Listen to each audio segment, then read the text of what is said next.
भट्टे पे काम करने वाला एक लड़का जिसका नाम राकेश होता है। और राकेश ठेकेदार की पत्नी के साथ शारीरिक संबंध बना रहा होता है। इस तरीके से उसके साथ शारीरिक संबंध बना रहा होता है कि उसकी दर्दनाक चीखें निकलने लगती हैं। और के बाद वो चोरी छुपे इस तरीके से संबंध बना रहे होते हैं कि एक दिन उसका पति ठेकेदार उसको देख लेता। देखने के बाद उसके साथ राकेश के साथ एक ऐसी घटना घटना को अंजाम देता है जिसको है। दोस्तों आइए जानते हैं। नमस्कार दोस्तों, क्राइम स्टोरी में आपका स्वागत है। मैं अफसर सिद्दीकी। अगर आपने हमारे चैनल को सब्सक्राइब नहीं किया तो सब्सक्राइब जरूर कर लें। दोस्तों उत्तर प्रदेश की रहने वाले एक लड़का जिसका नाम राकेश होता है। राकेश की उम्र लगभग 18 साल होती है। और उसके घर में जब वो 10 साल का था उसके माता पिता की देहांत हो गया था। और इस तरीके से उसकी देखरेख जो होती है उसके भाई और उसकी भाभी कर रहे होते हैं। लेकिन उसकी भाई और भाभी जो होते हैं उसकी देखरेख करते हैं, लेकिन उसके साथ अलग ही बर्ताव करते हैं। उसकी भाभी जो होती है उसके साथ ऐसा बर्ताव करती है कि वो जिसके बाद वो दुखी रहने लगता है। जैसे जैसे उसकी उम्र बढ़ती जाती है उसके साथ वो अत्याचार करते जाते हैं। और कहते हैं, उसकी भाभी उसको बार बार ताना देती है कि तुम घर में पड़े रहते हो, कोई काम धंधा नहीं करते हो, और कब तक हम तुम्हारा गुजारा करते रहेंगे, हम अपने बच्चों को देखें कि तुम्हें देखें। अब ये बात सुनते सुनते जब राकेश की उम्र 18 साल की हो जाती तो राकेश सोचता कि मैं कहीं जाकर कोई काम धंधा कर लूं। उनकी तलाश में जुट जाता है। एक दिन वो दिल्ली के लिए निकल जाता है। दिल्ली में अपने यहाँ के लड़कों के साथ जाता है। वहाँ कुछ दिन काम करता है, लेकिन काम मजदूरी करने के बाद वो बीमार पड़ जाता है। बीमार पड़ने के बाद वो सोचने लगता है कि मैं अब कहाँ जाऊँ। अब वो घर के लिए निकल पड़ता है, लेकिन रास्ते में उसे यही लगा रहता है कि अगर वो घर जाएगा तो फिर उसके भाई और भाभी के ताने मिलेंगे। लेकिन करता भी क्या, उसके पास सिर्फ यही घर होता है जिसमें वो रहता था। और फिर वो वहीं पर आ जाता है। फिर उसकी भाभी जो होती है फिर से ताने देने लगती है कि तुम कुछ दिन काम करने के लिए गए और इतनी जल्दी बहाने बनाकर वापस आ गए, तुम तो बड़े कामचोर हो। उसकी तबीयत में सुधार हो जाता है। राकेश धीरे धीरे ठीक होने लगता है और फिर वो काम की तलाश में फिर से जुटने लगता है। फिर उससे एक दिन पता चलता है कि यहाँ का पास का ही रहने वाला एक ठेकेदार जो भट्टे पर मजदूरों को ले जाता है और काम कराता है और अच्छी दिहाड़ी भी देता था, यानी राजस्थान में ले जाता है। राजस्थान के भट्टों पर काम कराता था। वो यहाँ का ठेकेदार होता था और वो यहाँ की लेबर ले जाता है, उनसे काम कराता है और अच्छी तनख्वाह पर अच्छी दिहाड़ी देता है।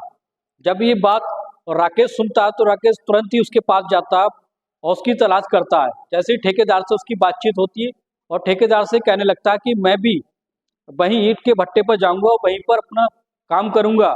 ठेकेदार का नाम चमन लाल होता है।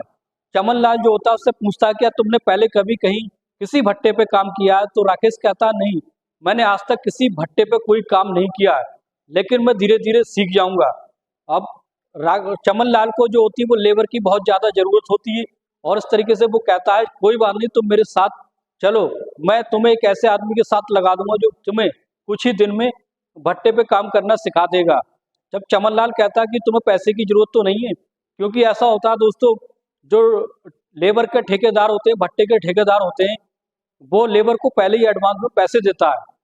पैसे इसलिए दिए जाते हैं क्योंकि वो अपना खाना खर्चा कर सकें और जितने चाहे पैसे ले सकते हैं, और बाद में वो धीरे धीरे उनसे पैसे काट लेता है। फिर राकेश से वो कहता है कि तुम्हें पैसे की कोई जरूरत है? तो राकेश कहता है हाँ, मैंने डॉक्टर से कुछ दवाइयाँ ली थी, जो मैं बीमार हो गया था, उस पर उसका कर्जा मेरे ऊपर हो गया है, लगभग मुझे 2000 दे दो। और इस तरीके से जो चमन लाल होता है उसको 2000 रुपये दे देता है। वो फिर राजस्थान उसे ले जाता है। राजस्थान ले जाने के बाद फिर उसको एक ऐसे आदमी के साथ काम करने के लिए बैठा देता है जो उसको धीरे धीरे सब कुछ सिखाने लगता है। लेकिन 2 से 3 दिन के अंदर राकेश जो होता है वो परफेक्ट हो जाता है और अच्छे से काम करने लगता है। एक दिन दोस्तों वो काम कर रहा होता है, अचानक से एक उसकी ठेकेदार की पत्नी आती है। ठेकेदार की पत्नी का नाम गीता होता है। गीता दिखने बाहर में बेहद खूबसूरत होती है और एकदम से छरारा बदन होता है। और उसके पास में आते ही उसको देखकर बोलने लगती है, राकेश तुम तो बड़ा अच्छे से काम कर रहे हो, ऐसा लग रहा तुम पहले कभी तुमने कहीं काम किया है, तुम तो बड़ा जल्दी 3 दिन में ही परफेक्ट हो गए, तुम तो अभी हमारे साथ ही आए थे यहाँ पर। तो राकेश कहता है कि नहीं, ऐसी कोई बात नहीं है, जैसे ही इन्होंने मुझे सिखाया मैं धीरे धीरे ये काम सीख गया। जो होती है वो राकेश को बहुत ही गहरी नज़रों से देखने लगती है, हवस की नज़रों से देखने लगती है, क्योंकि राकेश जो होता है अभी 18 साल का होता है, देखने बारने में स्मार्ट लड़का होता है, और उसको देखकर ठेकेदार की पत्नी के मुंह में पानी आ जाता है। वो सोचती है कि इसके साथ संबंध बनाने के बारे में सोचने लगती है, और फिर से कुछ देर तक बात करने लगती है। बात करने के बाद वो चली जाती है। दोस्तों धीरे धीरे राकेश भी उसकी पत्नी को, ठेकेदार की पत्नी गीता को पसंद करने लगा था। अभी राकेश जो था वो अभी जवान था, और उसको भी मन होता था कि वो उसके साथ, कि वो भी ये संबंध बनाने के बारे में सोचने लगता है। अब एक दिन ऐसा होता है दोस्तों, गीता जो होती है, गीता राकेश से कहने लगती है कि तुम मेरे कमरे पर रात में आओ, वहीं बैठकर हम एक दूसरे से प्यार भरी बातें करेंगे। तो राकेश कहता है कि तुम्हारे तुम्हारे कमरे पे तुम्हारे पति रहते हैं चमन लाल, अगर वो मुझे देखेंगे तो मुझे बहुत डांटेंगे कि रात में तुम मेरे पत्नी के साथ क्या कर रहे हो। तो गीता जो कहती है कि ऐसी कोई बात नहीं, वो उसका मैं प्लान बना लेती हूँ, उसका मैं पहले से इंतजाम कर देती हूँ। फिर वो राकेश को सारी बात समझा देती है। वो कहती है कि मैं मार्केट से नींद की गोलियां लाकर उसको खिला दूंगी, अब वो सो जाएगा, वो बहुत गहरी नींद में सो जाएगा, तब तुम आ जाना, तब अब आकर हम वहीं पर बैठकर बात करेंगे। अब इस तरीके से वो गीता जो होती मार्केट जाती है, मार्केट जाने के बाद मेडिकल स्टोर से नींद की गोलियां लेने लगती है। लेकिन मेडिकल स्टोर वाला कहता है, क्या तुमने किसी डॉक्टर से कोई पर्चा लिखवाया है नींद की गोलियों के लिए? तो कहता, मैं तुम्हें नींद की गोलियां नहीं दे सकता, लेकिन तुम्हें ज़्यादा ही अर्जेंट है तो मैं एक गोली दे देता हूँ, इसके बाद अगर तुम्हें ज़्यादा गोली चाहिए तो तुम्हें डॉक्टर से पर्चा लिखवा कर लाना होगा। तो गीता कहती कोई बात नहीं, आगे से मैं पर्चा लिखवा कर लाऊंगी, और नींद की गोली लेकर आ जाती है। आने के बाद उसको चाय में मिलाकर अपने पति चमन लाल को रात के समय में पिला देती है, और कुछ देर के बाद वो उतनी गहरी नींद में सो जाता है। उसके बाद वो इशारा करके राकेश को अपने कमरे में बुला लेती है। बुलाने के बाद राकेश के साथ बातें करती है। कुछ देर के बाद बातें करने के बाद उसके साथ छेड़खानी करने लगती है। अब क्या होता है दोस्तों, राकेश जो होता है वो पहले से ही इस बात के लिए तैयार होता है, और उसके कपड़े को निकालने लगता है, और खुद भी निवस्त्र हो जाता है। फिर उसके साथ बारी बारी से 3-4 बार शारीरिक संबंध बनाता है। दोस्तों 18 साल का लड़का एक ऐसे दर्दनाक तरीके से संबंध बनाता है कि उसकी पत्नी गीता को चरम सुख मिल जाता है, और वो उससे ज़्यादा इम्प्रेस हो जाती, बहुत ज़्यादा खुश हो जाती है। जैसे ही सुबह का समय होता है, सुबह के समय उसका पति जैसे ही काफ़ी देर बाद सो के उठता है, तो वहाँ से मालिक का फ़ोन आता है। मालिक कहते हैं, क्यों उठ रहे हो, आखिर क्या बात है? तो वो कहता है कि मुझे नींद लग गई थी, पता नहीं इतनी गहरी नींद में सो गया था कि मैं उठने का मुझे कुछ पता नहीं था। तो भट्टे का मालिक कहता है कि मेरे जो भट्टे दूसरी जगह चल रहे हैं, वहाँ तुम चले जाओ, वहाँ लेबर को तुम्हें देखना है।